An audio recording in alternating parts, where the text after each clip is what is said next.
Сәлеметсіздер ме? Мен Мырзабекұлы Бекарыс, Тараз қаласы техникалық шығармашылық орталығынан автоүрлеу үйірмесінің тәрбиеленушісімін. Ұлы өнертапқыштыққа алғашқы қадам байқауының смарт-көлік және электромобильдер номинациясы бойынша өз жобамды сіздердің назарларыңызға ұсынамын. Өрт тілсіз жау. Бұл ежелден бері келе жатқан адамзат өркениетінің қасіреті. Сол замандарда күрес оңай болмаған.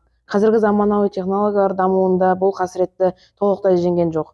Тек осы заманауи технологияларды пайдалана отырып, өртпен күрес сәл де болса да жеңілдеді деп айтуға әлі де сенімді емеспін.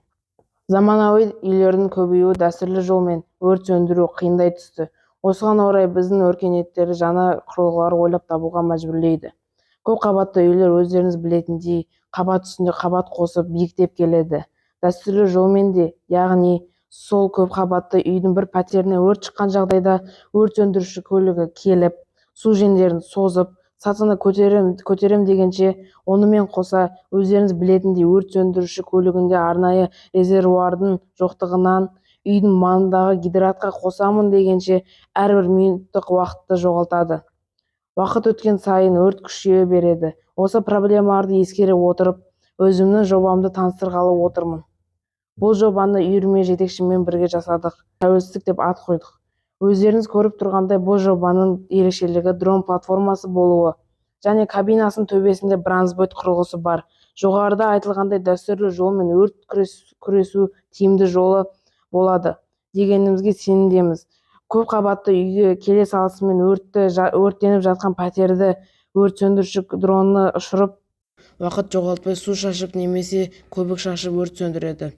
Өртпен бірден күресудің себебі көліктің ішінде 300 литрлік су резервуарының болуы. Гидратқа жеңдерді жалғайын дегенше сол резервуардағы суды пайдаланып құнды минуттарды жоғалтпайды. Бұл жобамыз тек қаланың ішінде көп қабатты үйлерге ғана емес, жазық даладағы егіншілік, тоғай, қураған шөптерді өшіреді. Артындағы дрон платформасындағы дрон арқылы FPV камерамен қай жерде өрт болып жатқанын бақылайды. Бұл жоба толыққанды ПВХ-дан жасалған. Асты автокөліктің шассиі және толыққанды радио басқаруда. Үстінде бронзбойт құрылғысы орналасқан және артқы жағында 4 газ баллондары бар.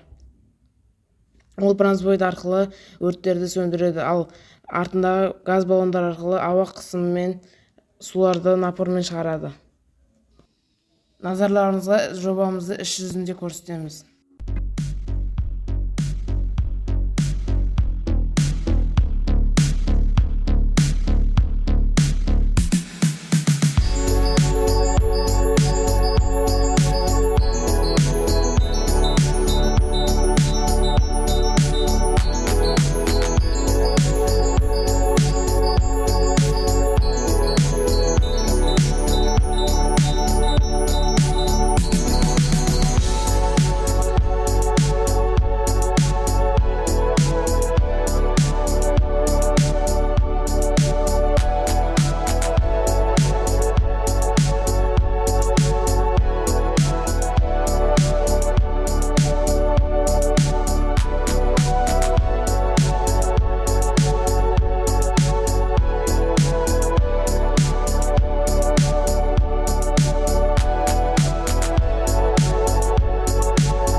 Назар қойып тыңдағандарыңызға рахмет. Сау болыңыздар.